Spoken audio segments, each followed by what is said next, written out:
Hi, fourth grade.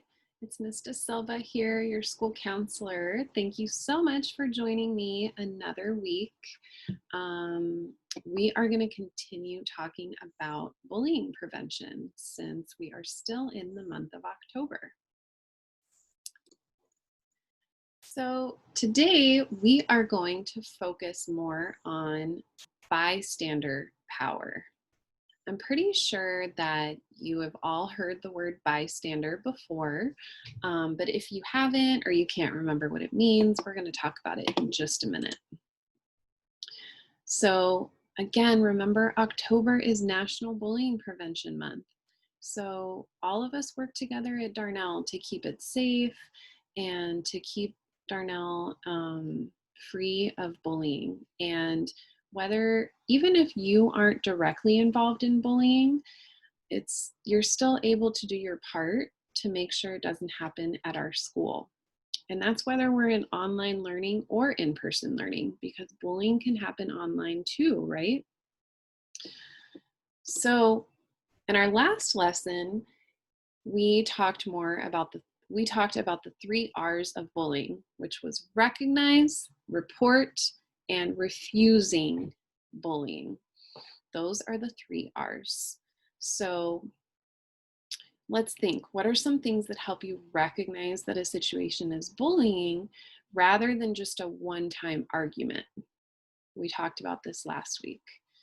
So we talked about how bullying is mean behavior that is repeated or it keeps happening. It does not stop.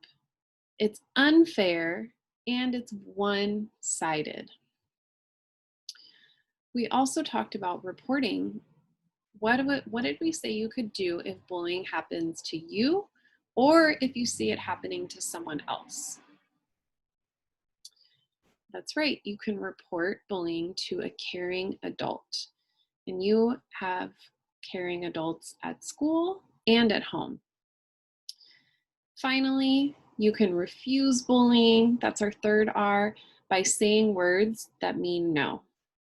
You do that in an assertive, respectful way, and don't allow it to happen to you because it's not appropriate and we don't accept that behavior at Darnell. So let's talk more about bystander power. I'm going to give you some examples so we can learn a little bit more.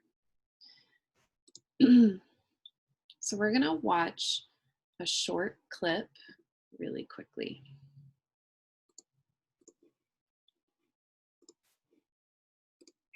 What am I doing wrong? I didn't do anything to them. They just keep calling me names and laughing at me no matter what I do. I feel sick. I hate it here. I don't want to go to school anymore if I'm just going to get bullied all the time.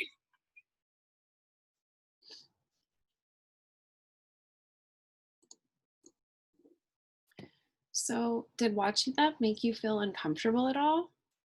I know it did for me. Many of you might have had uncomfortable feelings because you notice or you understand how this boy must be feeling.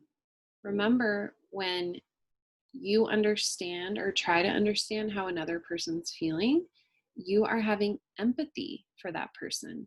So you're having empathy for this boy.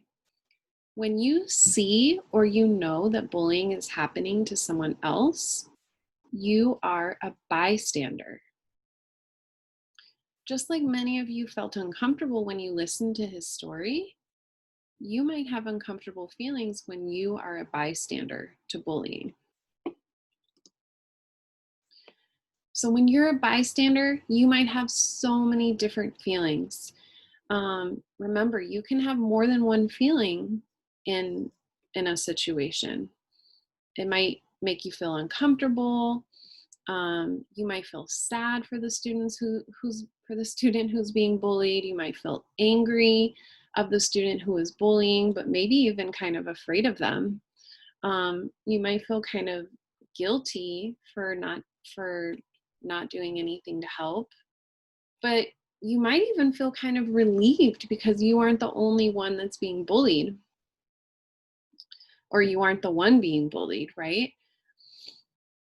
you might feel conflicted because you know it's not right to bully, but you don't want to get involved. I know sometimes there's this talk about being a tattletale or a snitch. You're not tattling if you're reporting bullying. So if you are able to recognize that it's bullying, that is about keeping people safe. And that's way different from tattling. So if you say bullying is not my problem, that's wrong. Bullying is everyone's problem because if there's bullying happening at our school, that affects a lot of people or everybody. So it's everyone's responsibility not to let bullying happen and to try to stop it when it does happen. So today we're going to talk more about things you can do as bystanders to help stop bullying. So in this first clip, I want you to mostly pay attention to recognizing whether bullying is happening, and then think about whether there are any bystanders. All right, let's watch.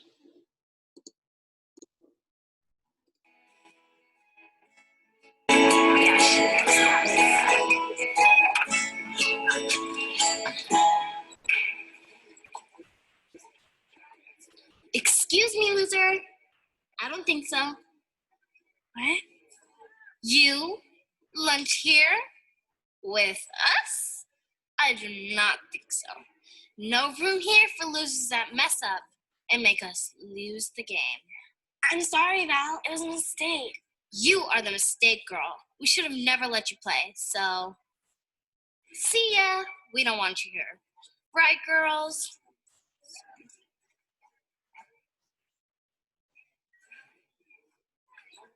I think Bria wants me to say something, but what am I supposed to say? I mean, she is my friend, but you don't want to mess with Val. She's the captain. If I say something, I'm sure Val would tell me to leave too. I still know how Bria feels, because it's usually me Val's after. It's kind of nice for it not to be me for a change, but still, I know it feels really embarrassing to be treated like that.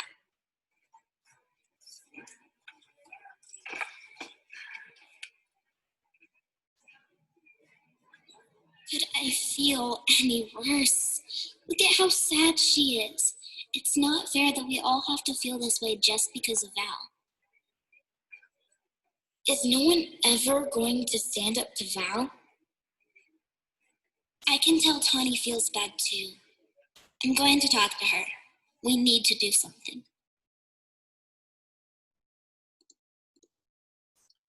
So obviously there's bullying happening, right? And who are the bystanders? Lene and Tawny and everyone else at the table, right? Lene thinks she and Tawny should do something. So I want you to think about what could they do? Like if you were in this situation and you chose to do the right thing and use your power as a bystander, what would you do? Well, let's watch the next part and hopefully you'll get some ideas. Hey, Tawny, can I ask you something? Yeah. What do you think about the way Val just tore to Bria? Seems like that's just the way Val is. If she likes you, you're in. If not, you're a loser. I'm getting kind of sick of this. I'm not sure I want to be on the team if Val thinks she's boss. At first, I thought Val was just picky. And, I'm not that good. But the way she keeps after Bria, and then today, now I think Val's just plain mean. I know, and Bria's my friend, and what kind of friend was I? We gotta do something. Let's go talk to Mr. Clay. What if Val finds out? She'd be so mad. She'd hate me forever. But there'll be two of us, and I bet we're not the only ones that feel this way. And anyway, what Val's doing is bullying. It's not right. We gotta report it. I guess if we both go.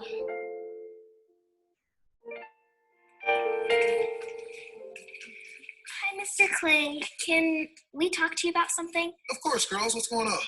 Something happened at lunch today, and we're really not sure what to do about it. Go on. So, you know Bria, right? Sure I do. Nice kid. Yeah, well, she missed a pass last game, and ever since, Val's been trashing her, calling her names and blaming her for losing the game. And today, she told us she can't even eat lunch with us anymore. Val's been doing that to Bria? Is this the first time she's done something like this? No, she's done stuff like this to me too, and to anyone else that ever makes a mistake. And now she's saying if you mess up, you're a loser and can't hang out with the team anymore, like today with Bria. I'm glad you came to me about this, girls. Being the captain of the team does not give Val permission to be mean to other teammates. And excluding someone from the team for no good reason, well, that's a kind of bullying, isn't it? I'm going to talk to Val about this. But I don't want Val to know what we told. I will speak to the whole team so everyone knows what's okay and what's not. But I still need to discuss this with Val alone. Okay. I will not mention names. Okay. Thanks, girls. Thanks, Mr. Clay. All right, see you at practice. Nice job.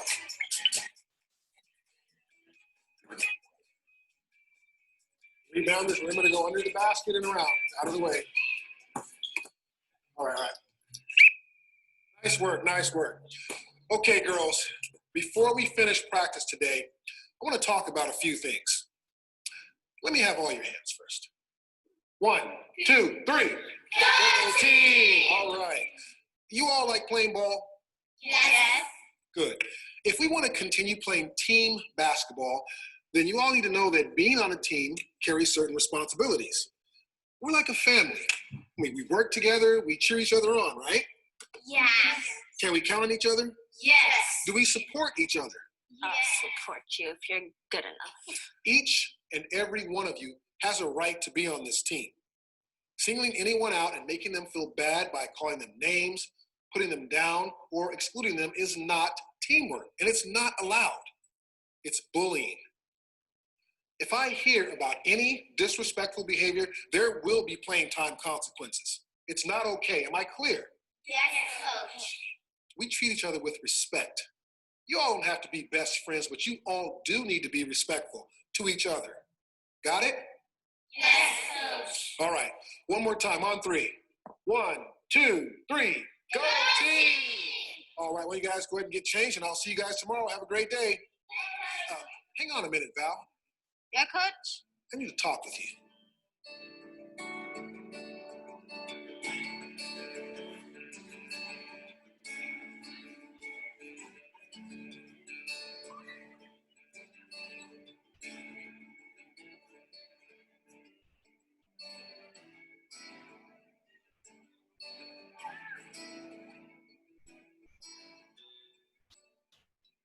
Hey, where are you guys going? Hello? Remember what Mr. Clay said? He said that being part of a team is more than just basketball. About doing the right thing. Can we sit here?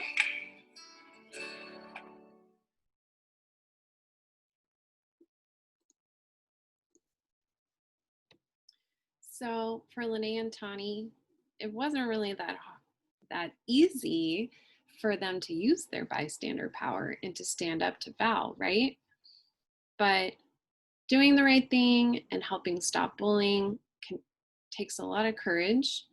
And in this situation, Val's behavior may not change right away, but by standing up to Val and showing Bria support, Lene and Tani did the right thing.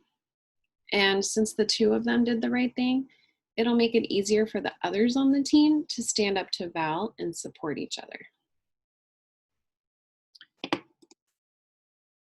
Remember that the more each of you is willing to do the right thing when you see or you know about bullying happening to others, then it's easier for other bystanders to do the right thing too.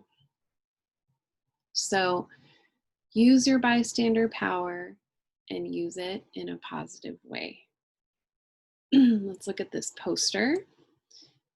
And it tells us that a supportive bystander reports or helps report bullying, stands up for someone being bullied, is respectful and kind, and includes everyone. All right, everybody, great job. Thank you for joining me, and I will see you next time, next week. All right, bye.